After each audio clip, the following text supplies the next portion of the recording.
Okay, picture this for a second. You wake up, you grab your phone, and bam, weird notifications everywhere. Mm. Bank account empty, emails gone wild, social media. Well, who knows? Yeah, that's a horrible That feeling. horrible gut-wrenching feeling. That's exactly what we're diving into today, protecting your online identity. It's a chilling thought, isn't it? And sadly, it's happening more and more. This invisible threat, people call it. Right. It's a huge risk today, especially, for folks who maybe didn't grow up glued to a screen. Absolutely. And the sheer scale, Mm-hmm. it's kind of mind-blowing. I was reading Cybersecurity Ventures back in 2020. They figured by next year, 2025, Yeah. cybercrime could cost the world, get this, over $10 trillion a year. 10 trillion. Wow. Huge. And yet, if you weren't online from day one, trying to keep up with these threats feels, well, overwhelming sometimes. It really can. So our aim today is hopefully to cut through some of that noise, give you some clear ideas, and maybe most importantly, some real actual steps you can take, like right now. And it's not just these huge global numbers, is it? It's personal. I mean, remember the Equifax breach back in 2017? Oh, yeah. Huge. Something like 147 million people affected, their personal data just out there. Yeah. And that really showed, I think, that even places we trust can be hit. Right. Which puts the responsibility back on us, doesn't it? It really does. We have to take ownership of our own, digital safety. It's a great point. And, people like Bruce Schneier, the security expert, he always says security isn't just tech, it's human. Exactly. It's about awareness, education, vigilance. Okay, so let's map this out a bit. What are the main dangers we're facing online right now? What's the current landscape look like? Well, the big ones are probably still phishing scams and malware attacks. Okay. Phishing, those tricky emails or messages trying to fool you into giving up your info, like usernames, passwords, Credit card numbers. that kind of thing. And then malware is, well, malicious software, nasty stuff that infects your computer or phone. Right, stealing data or just locking you out completely. No, exactly. And the thing is, these guys, the cyber criminals, they're always changing tactics, getting smarter. So the attacks get more sophisticated. Yeah, much harder to spot sometimes. We're seeing a lot more of what they call spear phishing. Spear phishing. Yeah, where it's really targeted, like it uses your name, maybe mentions your workplace. It feels much more personal and, well, believable. Wow, okay. That's sneaky. It feels like a constant battle then. It is kind of a bit of a cat and mouse game. And you'd think with all the warnings, people would ditch those super simple passwords. But I read that things like 1234556 or just passwords. So incredibly common, yeah. Why is that? Yeah. Is it just like pure convenience? People just can't be bothered? I think that's a big part of it. Convenience and maybe a lack of really understanding the risk. Underestimating it. Yeah, maybe thinking, it won't happen to me. Or just finding long, complex passwords a hassle to remember. Which they can be, let's be honest. And they can. But using a weak password, it's really like leaving your front door wide open. It's that fundamental. That's a pretty clear way to put it. Okay, so knowing that, let's talk solutions. What can people actually do? What are the concrete steps to build up those digital defenses? Okay, first things first. And it sounds basic, but it's vital. Strong, unique passwords. Right. Mix it up. Exactly. Uppercase, lowercase, numbers, symbols. Make it random. And this is crucial, different passwords for different accounts. The reuse problem. Yes. Because if one account gets hacked and you've used that same password everywhere, They've got the keys to everything. precisely, your whole digital life is exposed, There's this concept, password entropy. It basically measures how unpredictable a password is. Okay. A short, simple one, very low entropy, easy to crack. A long, complex one with different character types, much higher entropy, way, way harder for them to guess or brute force. Right, okay. So it genuinely makes a massive difference. It might feel like a pain, but the alternative is much worse. Absolutely. Okay, what's next after strong passwords? Enabling two-factor authentication, or 2FA. That's a really big one. Two-factor. Okay, explain that a bit. Think of it like adding a deadbolt to your front door after you've locked the regular lock. Okay, a second layer. Exactly. So after you put in your password, it asks for something else, usually like a code sent to your phone. Yeah, I get those texts sometimes. Right, texts. Or it could be a code from an authenticator app, or even a little USB key you plug in. Okay. And the beauty of it is, even if someone steals your password somehow, they still can't get in without that second thing. Because they don't have your phone, or the app, or the key. Exactly. Now, just a quick note, those authenticator apps, or the physical keys, They're generally seen as a bit more secure than the text message codes. Why is that? Text can sometimes be intercepted, though it's complex. Apps and keys avoid that vulnerability. But really, any 2FA is way better than none. Got it. So enable 2FA wherever you can. That seems like a small effort for a big security boost. It really is. Okay, what about all those dodgy emails and links we get? The phishing stuff. Right.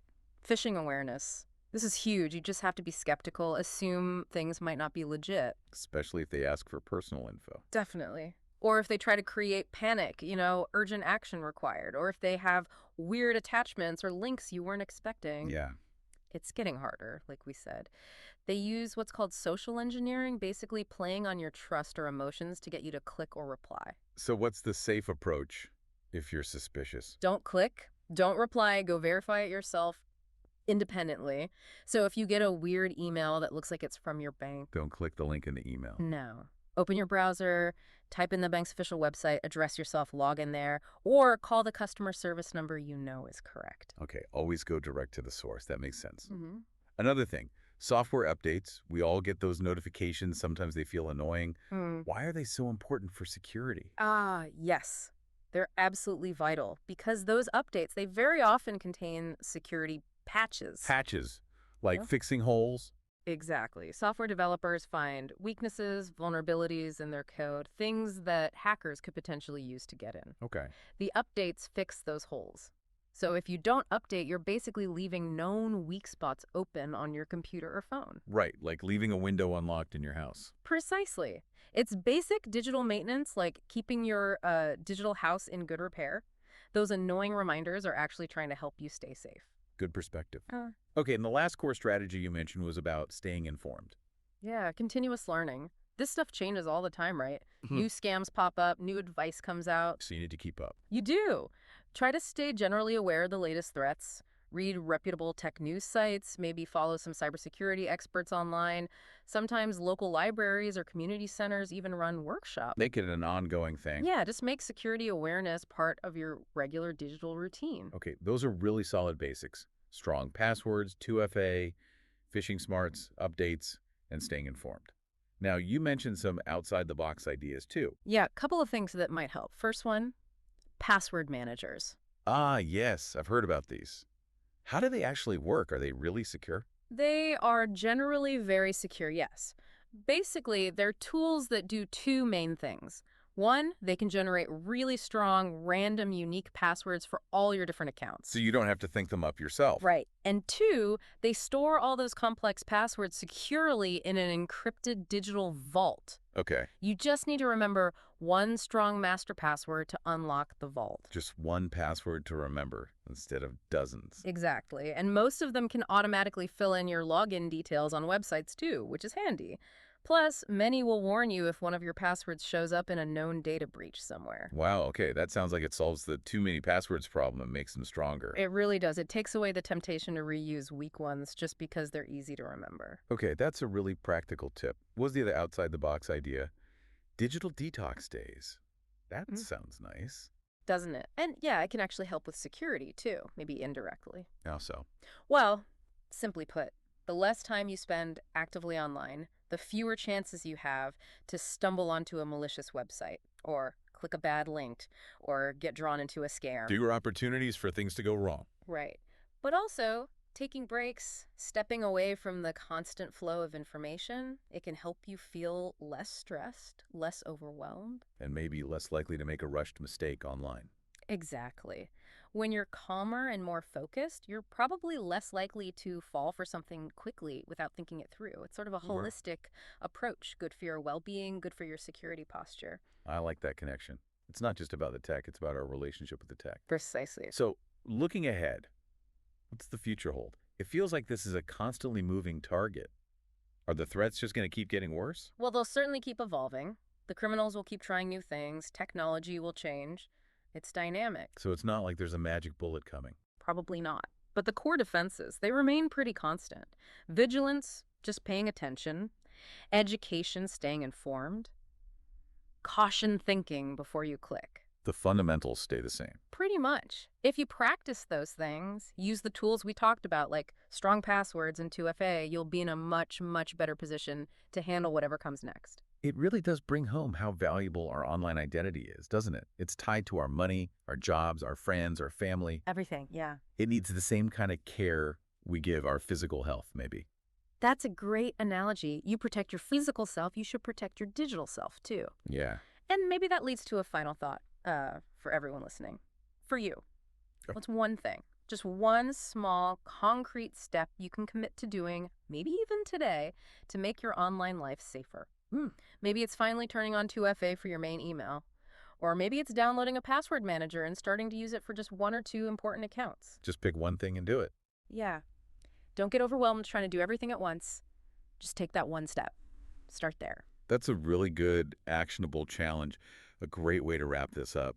Well, thanks for taking this deep dive with us into protecting that crucial online identity. My pleasure. And for everyone listening, until next time, stay aware and stay safe out there online.